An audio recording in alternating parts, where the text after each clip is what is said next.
اور میں ان سے پوچھ سکوں کہ آخر انہوں نے میرے ساتھ کیوں کیا۔ ہما اور عظمیٰ مجھ سے لپٹ کر بڑی دیر تک روتی رہی تھی، مگر میرے آنسو خشک ہو چکے تھے۔ امی کو کومے میں گئے ہوئے 1 ہفتہ گزر گیا تھا۔ میں نے گھر اور اسپتال کے تمام معاملات اپنے ذمہ لے کر اپنی دونوں بہنوں کو کہہ رکھا تھا کہ تم دونوں اپنی تعلیم پر توجہ دو۔ میں امی کے علاج میں کسی قسم کی کمی نہیں ہونے دے رہی تھی، مگر وہ کسی طور پر بھی بہتر نہیں ہو رہی تھی۔ میں نے ڈاکٹر سے اس متعلق پوچھا تو وہ بولا، ایسا لگتا ہے جیسے آپ کی والدہ اب ٹھیک ہونا ہی نہیں چاہتی، اب وہ بہتر ہونا ہی نہیں چاہتی، وہ ذہنی طور پر موت کے لیے تیار بیٹھی ہیں۔ میں نے بڑی بے یقینی سے ڈاکٹر کی گفتگو سنی تھی۔ ایسا کیسے ہو سکتا تھا؟ میری ماں مجھے عذاب میں ڈال کر پرسکون ہو گئی ہو۔ میں نے سوچ لیا تھا کہ میں تب تک اپنی ماں کی دیکھ بھال کرتی رہوں گی جب تک وہ مجھے میرے تمام سوالات کے جواب نہیں دے دیتی۔ میں نے امی سے پارلر کا کام سیکھ لیا تھا۔ اب ان کی غیر موجودگی میں گھر کے انتظام چلانے کے لیے میں نے پارلر ہی چلانا شروع کر دیا تھا۔ امی کے سبھی کسٹمرز میرے کام سے راضی تھے، اس لیے مجھے کسی قسم کی دقت کا سامنا نہیں کرنا پڑا تھا۔ ہما اور عظمیٰ کو بھی میں نے ہی سنبھالا ہوا تھا، مگر میں خود کو سنبھالنے میں اب تک ناکام رہی تھی۔ میں ساری رات سو نہیں پاتی تھی، آئینے کے سامنے کھڑی ہو کر ان سے سوالات کرتی تھی کیونکہ وہ پرسکون ہو چکی تھی۔ اب میں نے ان کا سکون برباد کرنے کی ٹھان لی تھی۔ میں ہر روز گھنٹہ بھر امی کے پاس جا کر بھی بیٹھ جاتی تھی اور ادھر ادھر کی باتیں کرتی رہتی تھی۔ ایک دن میں بولی، امی، ہما اور عظمیٰ کا رشتہ نہایت اچھے گھر سے آیا ہے جہاں وہ بہت سکھی رہیں گی، مگر آپ جانتی ہو کہ میں ان دونوں کے ساتھ بھی وہی سب کچھ کروں گی جو آپ نے میرے ساتھ کیا تھا۔ میں ان دونوں کو بالکل ویسا ہی میک اپ کروں گی جیسا آپ نے میرا کیا تھا۔ یوں ہفتہ بھر امی کے پاس جاتی رہی اور کبھی یہ کہتی کہ میں نے دونوں کا رشتہ طے کر دیا ہے اور کبھی کہتی کہ کچھ ہی دنوں میں ان کی شادی ہونے والی ہے۔ ڈاکٹر نے بتایا تھا کہ امی اب ٹھیک ہونے کی کوشش کر رہی ہیں، ان کی حالت میں بہتری آ رہی ہے۔ یہی تو میں چاہتی تھی۔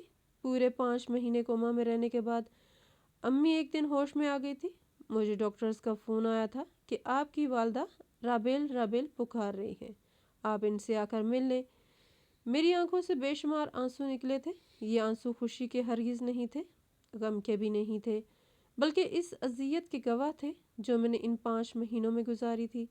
میں ہسپتال پہنچی تو امی میری طرف دیکھ کر رونے لگی۔ وہ بولی، رابیل، میں ٹھیک ہو گئی ہوں، کچھ دن انتظار کر لو، پھر اپنی بہنوں کی شادیاں کرنا، ابھی میرا انتظار کر لو۔ میں بولی، امی، پرسوں ان کی بارات ہے، کارڈ بٹ چکے ہیں، اب میں کیسے شادی کو آگے بڑھاؤں گی؟ آپ فکر نہ کریں، میں آپ کی کمی ہرگز محسوس نہیں ہونے دوں گی اور خاندانی روایات کے مطابق دونوں کا ویسا ہی میک اپ کروں گی جیسے آپ نے میرا کیا تھا۔ امی رونے لگیں۔ وہ اٹھ گئی تھی تو 2 دن میں تو امی کے ساتھ یوں ہی آنکھ مچولی کھیلتی رہی۔ تیسرے دن امی روتے ہوئے میرے آگے ہاتھ جوڑنے لگی تھی۔ تب میں نے پہلی بار امی سے کہا تھا کہ امی، آپ نے میرے ساتھ اتنا بڑا ظلم کیوں کیا تھا؟ میں سچ جاننا چاہتی ہوں، آپ مجھ سے کوئی بات مت چھپائیے گا۔ آج امی کی صحت بھی کافی بہتر لگ رہی تھی، وہ روانی سے بولنے لگی تھی۔ امی بولی، رابیل، تم میری داستان سن لو، پھر میں تمہارے تمام سوالات کے جوابات دے دوں گی۔ یہ آج سے 25 سال قبل کی بات ہے، جب میں جوان تھی، حسین تھی، لیکن میرا نصیب سیاہ تھا۔ میں 4 سال کی تھی جب میری پھپھو نے میرا رشتہ اپنے 6 سالہ بیٹے کے لیے طے کر دیا تھا۔ یہ بات پورے خاندان میں پھیل چکی تھی کہ خالدہ مانی کی ہے۔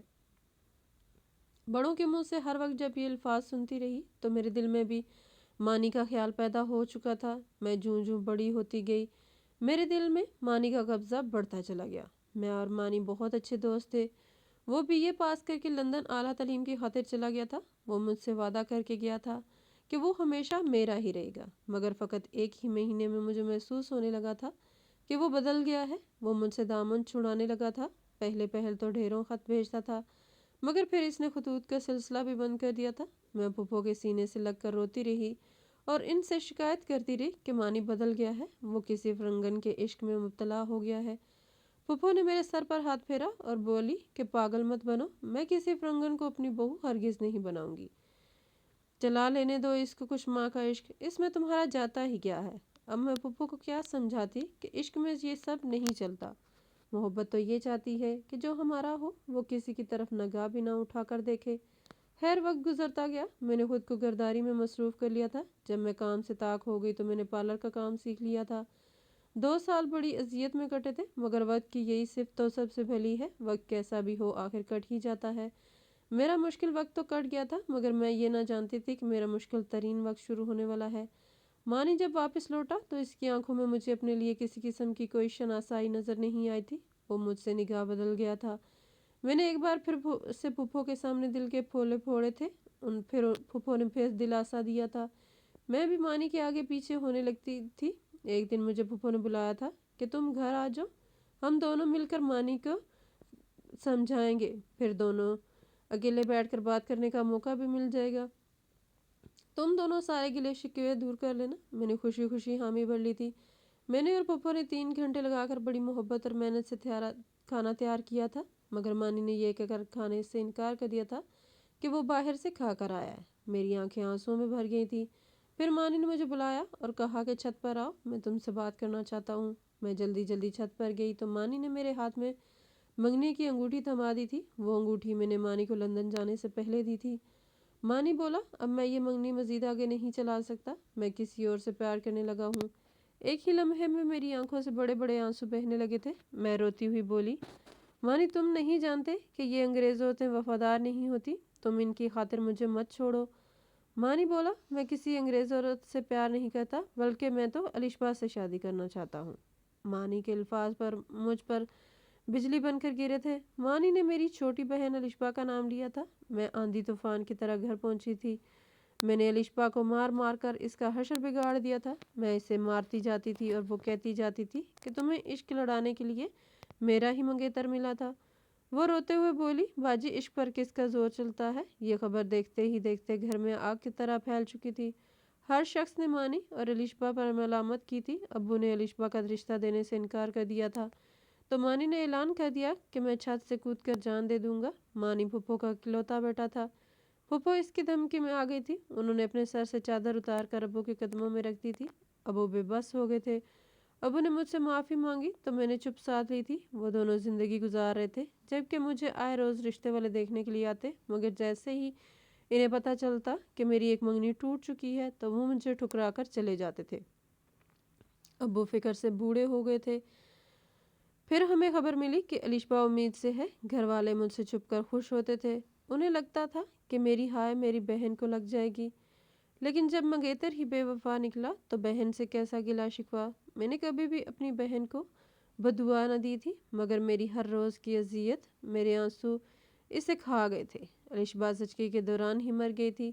اس کی بچی زندہ بچ گئی تھی۔ ننھی سی بچی کو پھپھو سنبھال نہ پائیں تو انہوں نے ایک بار پھر سے ابو کے آگے ہاتھ پھیلا کر میرا رشتہ مانگ لیا تھا۔ حالات کے سامنے ابو مجبور ہو گئے تھے، ان کو تیار ہی ہونا ہی تھا، تو ابو نے میرا رشتہ مانی سے طے کر دیا تھا۔ میں دلہن بن کر مانی کے گھر آ گئی تھی، مگر وہ مجھ سے بات تک نہ کرتا تھا۔ تم جانتی ہو مانی کون ہے؟ امی کے سوال پر میں چونک گئی تھی۔ میں بولی، میں کسی مانی کو نہیں جانتی۔ امی بولی، مانی تمہارا باپ عمران احمد ہے، جسے میں نے شادی کے بعد احمد کہہ کر پکارا تھا، کیونکہ مجھے مانی اور عمران لفظ سے بے وفائی کی بو آتی تھی۔